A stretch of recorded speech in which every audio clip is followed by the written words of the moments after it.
Olá, eu sou Yasmin, membro do PET Ciência e Tecnologia, e hoje nós vamos conhecer algumas reações orgânicas que envolvem ácidos carboxílicos, ésteres e cetonas. Mas antes disso, vamos relembrar os grupos funcionais que caracterizam esses compostos. Começando pelos ácidos carboxílicos. Os ácidos carboxílicos são caracterizados pela presença do grupo carboxila, que é justamente esse grupo aqui.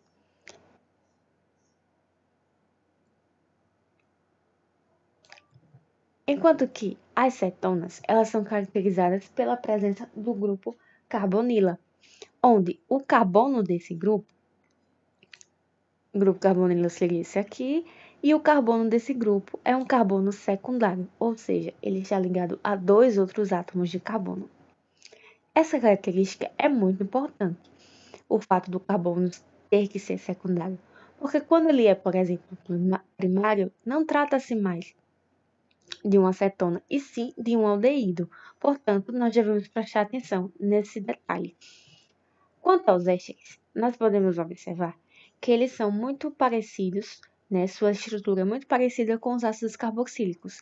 Entretanto, vocês podem observar que há uma substituição do hidrogênio da hidroxila do ácido carboxílico por um radical carbônico.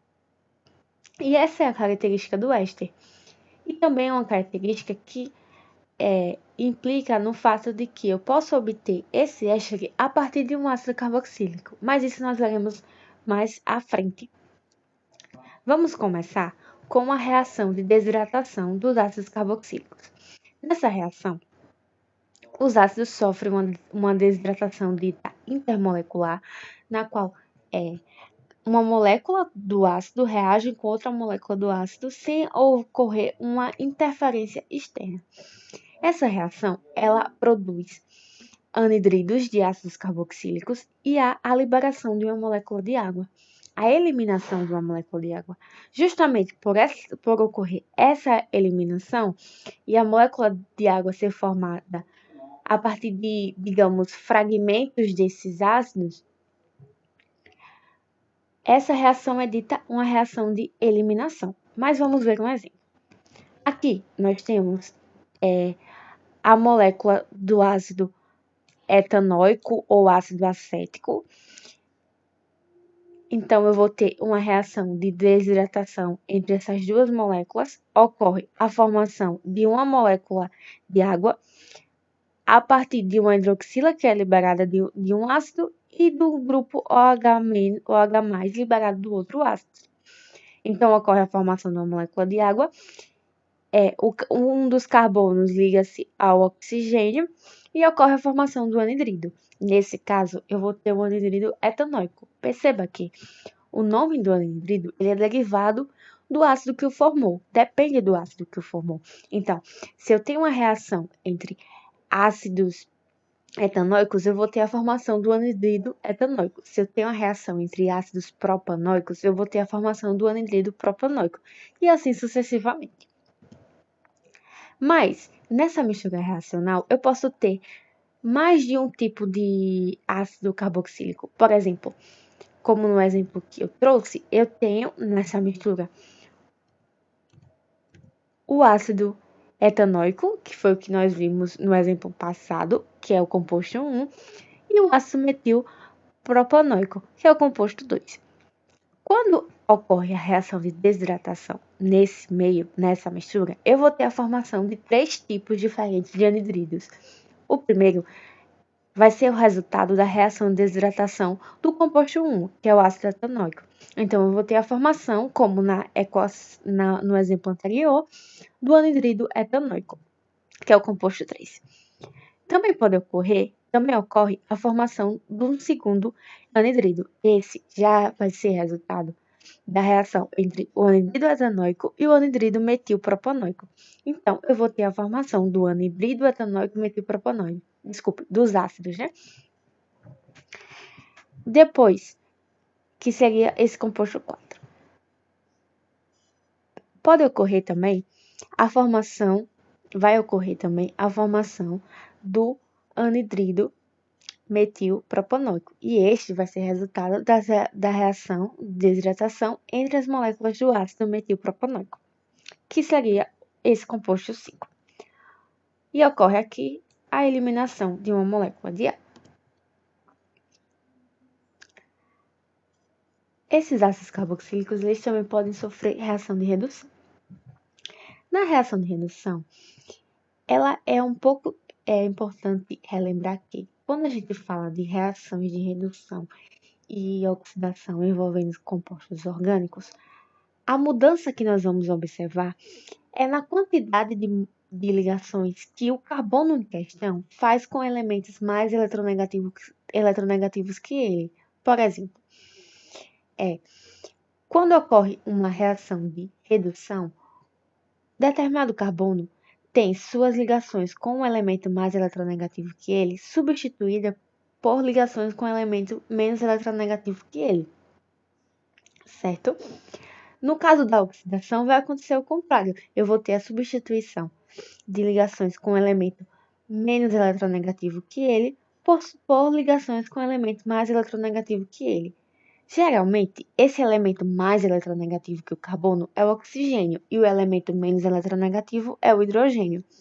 Então, em resumo, eu vou ter a substituição de ligações. Quando eu estou falando de uma reação de redução, a substituição de ligações carbono-oxigênio por ligações carbono-hidrogênio. No caso dos ácidos carboxílicos, eles podem sofrer dois tipos de redução. A redução parcial. Essa redução vai levar à formação de um aldeído. No caso do nosso exemplo, eu vou ter a redução do ácido etanóico. Então, eu vou ter a formação do etanol. Os aldeídos, eles são compostos que têm um odor característico. Então, por exemplo, quando a gente sente aquele cheiro de canela, aquele cheiro da canela, ele é derivado, ele é causado por um aldeído que está em sua composição. Da mesma forma, a essência de baunilha, que é muito utilizada na produção de sorvetes e de bolos, por exemplo. Os ácidos carboxílicos, eles também podem sofrer uma redução total. A redução total leva à formação do ácido, do etanol, no caso do ácido etanóico. Então, na redução total, o ácido carboxílico ele é reduzido a álcool. Observem primeiro, vamos olhar para a reação de redução parcial. Inicialmente, eu tinha 3 ligações carbono-oxigênio. Quando ocorre a reação de redução, eu tenho 2 ligações carbono-oxigênio e uma das ligações carbono-oxigênio é substituída por essa ligação aqui que está em roxo de carbono-hidrogênio. No caso da redução total, das 3 ligações carbono-oxigênio que eu tinha inicialmente, 2 delas foram substituídas por ligações carbono-hidrogênio. Ou seja, ocorreu uma redução total. Portanto, de forma básica e resumida, os ácidos carboxílicos, quando sofrem reações de redução, eles podem ser reduzidos parcialmente a aldeídos e reduzidos totalmente a álcoois. Os álcoois, são compostos que atualmente, principalmente o etanol, está sendo muito utilizado, empregado na desinfecção das nossas mãos e das embalagens de produtos que nós compramos, de superfícies, dentre outros. Esses ácidos carboxílicos, eles podem também sofrer uma reação de esterificação. O nome esterificação nos lembra de uma função orgânica que é o éster. E ele remete a que essa reação que vai ocorrer entre o ácido carboxílico e o álcool vai levar à formação de um éster. Lembra que quando a gente estava relembrando os grupos funcionais que caracterizam esses compostos, quando falamos dos ésteres, ressaltamos que eles são muito parecidos com os ácidos carboxílicos. Justamente por isso, eles podem ser obtidos a partir deles. Como exemplo, nós temos essa reação, que é uma reação do ácido etanóico, levando à formação do etanoato de metila. As reações de esterificação, elas envolvem um álcool, que nesse caso é o álcool metanol. É o metanol. Ocorre a substituição desse hidrogênio da hidroxila pelo grupo metil vindo do álcool. Então, ocorre a formação do etanoato de metila. Essa reação é a reação de esterificação. O mesmo poderia ocorrer se no lugar do metanol eu tivesse o etanol. Então, no caso, eu teria a formação do etanoato de etila. Se eu tivesse o propanol, eu teria a formação do etanoato de propila. A mesma coisa se eu mudasse o ácido em questão. Se eu colocasse, por exemplo, o ácido propanoico, eu teria a formação do propanoato de metila. Se eu tivesse o ácido butanoico, eu teria a formação do butanoato de metila. E a eliminação de uma molécula de água. Essa reação, veja que eu tenho uma seta dupla. Essa reação ela é dita reversível, portanto, em determinadas condições pode ocorrer a reação inversa, que é chamada de hidrólise. Essa reação de hidrólise é uma reação que envolve como reagentes, um éster, que no caso do nosso exemplo é o etanoato de metila. E ela é chamada de hidrólise justamente porque ocorre a quebra dessa molécula de éster na presença de água, retomando o ácido e o álcool. Pode ocorrer ainda com ésteres a reação de transesterificação. Essa reação, como o nome sugere, ocorre a troca de um dos radicais do éster pelo radical vindo do álcool.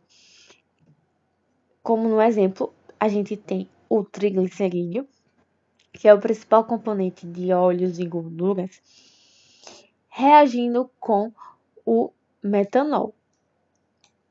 O que ocorre? Eu tenho uma substituição desse radical que está em rosa pelo radical metil vindo do álcool. Aí ocorre a formação do éster, que é o principal componente do biodiesel, que essa reação ela é utilizada para a produção do biodiesel, e a formação de um triol, que é a glicerina, que está em rosa do lado dos produtos. Observe que a glicerina é um álcool, eu tenho grupos OH ligados à cadeia carbônica. Como eu tenho 3 grupos OH, trata-se de um triol. Essa reação ela também pode ser chamada de hidrólise alcoólica, porque eu tenho uma quebra no éster devido à presença do álcool. E, como eu falei anteriormente, ela é utilizada para a produção do biodiesel, que é um aditivo que vai no diesel de petróleo. Acredito que atualmente a porcentagem seja de 10%, então é utilizado como um combustível. Outra reação muito comum é a reação de saponificação. Essa reação é a reação de formação dos sabões que nós utilizamos para higienizar as mãos, lavar os objetos, as roupas, enfim. E o que ocorre? Ocorre uma reação entre um éster, aqui representados pelos triglicerídeos, e um sal, e uma base forte. Essa base forte pode ser a soda cáustica, que é o hidróxido de sódio, como também o hidróxido de potássio, e a formação de sabão. O que é o sabão? O sabão nada mais é do que um sal de ácido carboxílico, ou um sal orgânico, ou um sal de ácido graxo. Sal de ácido carboxílico por quê? Percebam que a molécula do sabão ela é muito parecida com a molécula de um ácido carboxílico. Se eu colocar aqui uma ligação com o hidrogênio, eu tenho uma molécula de ácido carboxílico. Mas então, o sal é caracterizado justamente pela substituição desse hidrogênio por um metal. E ele é chamado de sal de ácido graxo porque esse radical aqui é uma cadeia carbônica longa, grande. Mas voltando à reação, o que ocorre? A quebra dessa ligação entre o oxigênio e o carbono, o sal o metal entra fazendo uma ligação com o oxigênio e esse grupo sai e ele vai fazer agora a ligação com a hidroxila vinda da base, formando o glicerol, que também é um subproduto da reação de transesterificação. Agora vamos ver uma relação que ocorre com as cetonas. As cetonas, elas podem ser reduzidas, na verdade elas são reduzidas a álcoois secundários. Preste atenção para o detalhe dessa questão de serem álcoois secundários. Como as cetonas têm como característica ter uma carbonila ligada a dois outros átomos, aliás, tem uma carbonila com um carbono que está ligada a dois outros átomos de carbono, quando esse carbono, aqui marcado em vermelho, sofre uma reação de redução, eu tenho uma quebra de uma dessas ligações com o oxigênio, que é substituída por uma ligação com o hidrogênio, e aqui surge uma hidroxila justamente nesse carbono secundário. Então, a redução de cetonas, ela só leva à formação de álcoois secundários. No caso do exemplo, eu tenho a redução da propanona, que é reduzida a propan 2-ol ou álcool isopropílico. Vamos treinar um pouco os conceitos que nós vimos. Essa primeira questão, ela pergunta o que nós precisamos para obter anidrido propanoico, anidrido butanoico e anidrido propanoico butanoico. Percebam que, nesse caso, eu tenho 3 tipos de anidridos. Então, eu já sei que na minha mistura original, eu tinha 2 tipos de ácido. Por quê? Caso eu tivesse somente um ácido, eu teria a formação de somente um anidrido, como a gente viu lá na reação de desidratação intermolecular dos ácidos carboxílicos. Outra coisa que a gente observou naquele momento foi que o nome do anidrido formado está totalmente relacionado com o ácido que o formou. Então, se eu tenho a formação de anidrido propanoico, isso implica que na minha mistura reacional eu tinha o ácido propanoico. Se eu tenho a formação do anidrido butanoico, isso implica que na minha mistura eu tinha o ácido butanoico. Munidos dessas informações, a gente consegue concluir que para obter esses compostos, é necessário desidratar uma mistura que tenha ácido propanoico e ácido butanoico, que é justamente o que está dito, o que está posto na letra A. Então, a letra A é a letra certa. Ela diz, ácido propiônico e ácido butírico, que são denominações usuais para esses ácidos. Se vocês tiverem, assim, não conseguirem associar esses nomes ao ácido propanoico e ao ácido butanoico, basta observar o prefixo prop e but, que já nos leva a concluir que esse ácido ele tem em sua cadeia 3 átomos de carbono e 4 átomos de carbono, respectivamente. Então, eu já consigo associar a nomenclatura oficial, que no caso seria o ácido propanoico e ácido butanoico. A próxima questão, ela traz 3 compostos e para resolvê-la nós vamos precisar analisar a estrutura deles, mas vamos começar lendo o comando da questão. A cadela no cio, ela libera o composto 1, responsável pela atração do cachorro. A obtenção desse composto está indicada na equação. Aí ele pergunta, as reações 1 e 2 são, respectivamente. Vamos lá. O primeiro composto, ele apresenta uma hidroxila ligada diretamente a um anel aromático. O que acontece? Relembrando o que é um anel aromático, né? O anel aromático é uma cadeia fechada composta por 6 átomos de carbono que tem ligações duplas alternadas. Na parte inferior da cadeia, eu tenho uma hidroxila ligada a um carbono. Essa hidroxila e o que caracteriza o grupo do álcool. Então, nessa molécula tem um grupo fenol e um grupo álcool. Quando ocorre a primeira reação, eu tenho a substituição desse grupo do álcool por um grupo que caracteriza um ácido carboxílico. E a gente viu lá nas reações com o ácido carboxílico, mais especificamente nas reações de redução, que os ácidos carboxílicos, quando eles são reduzidos totalmente, eles formam álcools, que é o composto 1, né, no caso. Então seria a reação inversa. E qual é a reação inversa da reação de redução? É justamente a oxidação. Portanto, a gente concluiria que aqui ocorre uma reação de oxidação. Mas vamos explorar também a quantidade de ligações, a modificação das ligações que esse carbono aqui faz. Vamos lá. Inicialmente, ele fazia 2 ligações carbono-hidrogênio e uma ligação carbono-oxigênio. Quando ocorre a primeira reação, ele passa a fazer 3 ligações carbono-oxigênio. Portanto, a gente conclui que ocorreu uma diminuição das ligações que o carbono faz com o elemento menos eletronegativo que ele, que no caso é o hidrogênio. Então, isso já nos leva a concluir que ocorreu uma reação de oxidação.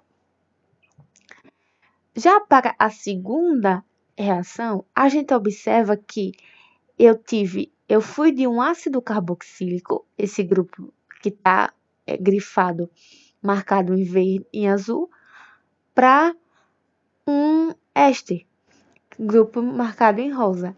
E a gente observa, aqui onde está essa setinha azul, que eu tinha um álcool no meu meio reacional. Então, a gente vê que ocorreu uma reação entre um ácido carboxílico e um álcool, com formação de um éster. Essas são todas as características de uma reação de esterificação. Então, a gente conclui que a segunda reação foi uma reação de esterificação. Então, vamos às alternativas. A letra A gente consegue eliminar pela primeira reação, que a gente viu que foi uma reação de oxidação. A mesma coisa acontece com a letra B e com a letra E, que no caso não ocorreu uma redução, ocorreu o contrário, né? Uma oxidação. Na letra C, a gente vai ver que ele coloca como se a segunda reação sendo como se fosse uma saponificação. A gente viu que para ocorrer uma saponificação, eu vou ter a formação de um sal de ácido carboxílico, que é o sabão. E essa formação de sal, ela ocorre a partir de um éster, da reação de um éster, com uma base forte, uma base inorgânica forte, que geralmente é o hidróxido de sódio ou o hidróxido de potássio. Então, a letra C, ela está errada por este motivo, sobrando então a letra D, que coloca oxidação como a primeira reação e esterificação como a segunda reação. Com isso, nós encerramos a nossa aula de hoje. Muito obrigada a todos e até a próxima.